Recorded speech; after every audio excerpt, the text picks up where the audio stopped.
আলহামদুলিল্লাহ।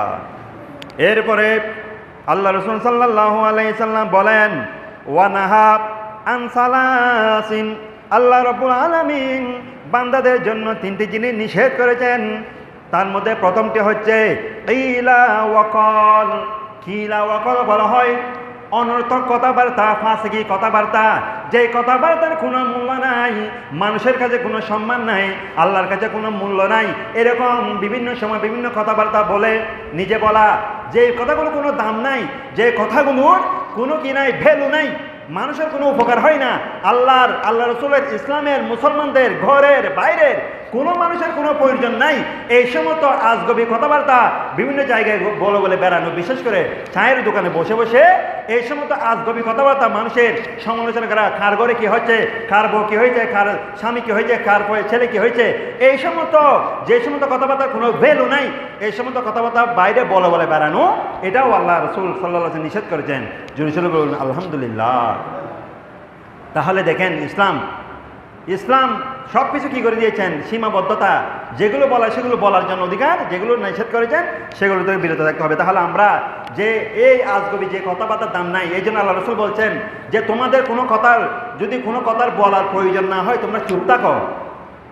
আস-সাকাতু নাজা, যে ব্যক্তি চুপ থাকবে সে কীভাবে নাজাত পাবে।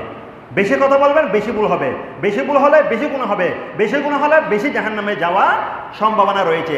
আর যারা বেশি কম কথা বলবে তাদের কথার ভুলও কম হবে, যারা কথার ভুল হবে তাদের গুনাহও কম হবে, আর যাদের গুনাহ কম হবে তারা তাড়াতাড়ি জান্নাতে যাবে, তাদের কথার হিসাব দিতে হবে না আল্লাহর কাছে। উচ্চ আওয়াজ দিয়ে বলবেন আলহামদুলিল্লাহ। সেই জন্য বেশি কথা বলার কিলা ওয়াকাল, শুধুমাত্র অনর্থক কথাবার্তা বলার কোনো দরকার নাই, সেটা আল্লাহ রসুল নিষেধ করেছেন।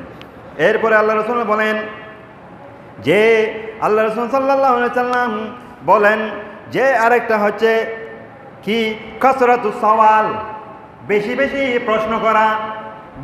প্রশ্ন করা মানুষদেরকে, সেটাও আল্লাহ রাসূল সাল্লাল্লাহু আলাইহি সাল্লাম নিষেধ করেছেন। মানুষদেরকে সবসময় বিভিন্ন প্রশ্ন করিও না, এটা কেন হয়েছে, ওইটা কেন হয়েছে, এটা কেন, ওইটা কেন, বিভিন্ন সময় এরকম প্রশ্ন করাও, সেটাও আল্লাহ রাসূল নিষেধ করেছেন। উচ্চ আওয়াজ দিয়ে বলুন আলহামদুলিল্লাহ। কিন্তু লেখাপড়ার বিষয়ে আপনি সওয়াল করতে পারবেন। একজন ছাত্র যখন শিক্ষকের কাছে পড়বে তখন সে তার জানার জন্য সে শিক্ষকের কাছে প্রশ্ন করতে পারবে, হুজুর এটা কেন এরকম হয়েছে, স্যার এটা কেন এরকম হয়েছে, আমাকে একটু বুঝিয়ে দেন, এটা বলতে পারবেন। কিন্তু এমনি পথে ঘাটে যাকে যেখানে সেখানে ভাই এটা কেন এরকম, ভাই ওটা কেন এরকম, ভাই ওটা কেন এরকম, এরকম মানুষকে প্রশ্নের উপর প্রশ্ন করে কি করা, মানুষকে বিভ্রান্তির মধ্যে ফেলে দেওয়া, বিব্রতকর পরিস্থিতির মধ্যে ফেলে দেওয়া, এটা ইসলাম সাপোর্ট করে না। সেই জন্য যেখানে যেখানে যে কোনো প্রশ্ন করার প্রয়োজন নেই। আপনার যেটা জানা নাই সেটা যে জানে তার থেকে জেনে নেন। এটা আল্লাহ বলেছেন যে তোমরা জানা না থাকলে তুমি যারা জানে তাদের থেকে কি জেনে নাও। ফাসআলু আহলা যিকির, যদি তোমরা না জানো তো যারা জানে তাদের থেকে জেনে নাও, এটা আল্লাহ বলেছেন।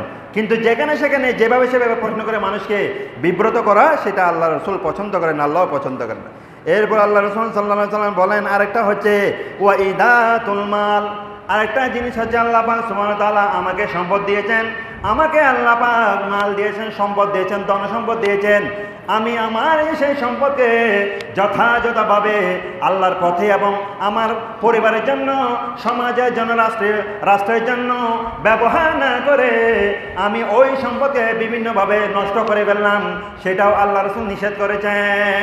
তাহলে আল্লাহ যে আমাকে সম্পদ দিয়েছেন এই সম্পদকে তুসরুফ করা, অপচয় করা, যেখানে প্রয়োজন নাই সেখানে ব্যবহার করা, যেখানে প্রয়োজন নেই সেখানে সম্পদকে ঢেলে দেওয়া, নষ্ট করে দেওয়া, সেটাও আল্লাহ রাসূল নিষেধ করেছেন। তাহলে সম্পদ যেখানে প্রয়োজন সেখানে কি করব, ব্যয় করব, গরিব দুঃখীদেরকে দেব, রাষ্ট্রের জন্য প্রয়োজন হয় রাষ্ট্রের মধ্যে দিব, আমার ঘরের জন্য প্রয়োজন হয় ঘরের জন্য যা প্রয়োজন ব্যবহার করব, বাকিগুলো আল্লাহর পথে, রসুলের পথে, কোরআন হাদিসের পথে, বিভিন্ন জায়গার মধ্যে যেখানে প্রয়োজন হয় সেখানে ব্যবহার করব। কিন্তু আমরা সম্পদ অনেক সময় নিজেও ব্যবহার করি না, কি করি, মানুষদেরকে দান করি না, সেগুলো অপচয় করি, সম্পদ নষ্ট করে ফেলি, সেটাও আল্লাহ পছন্দ করেন না আল্লাহ রসুল। সেই জন্য আল্লাহ রসুল সাল্লাল্লাহু আলাইহি সাল্লাম বলে যে এই সমস্ত কাজগুলো বান্দা কখনো করতে পারবে না।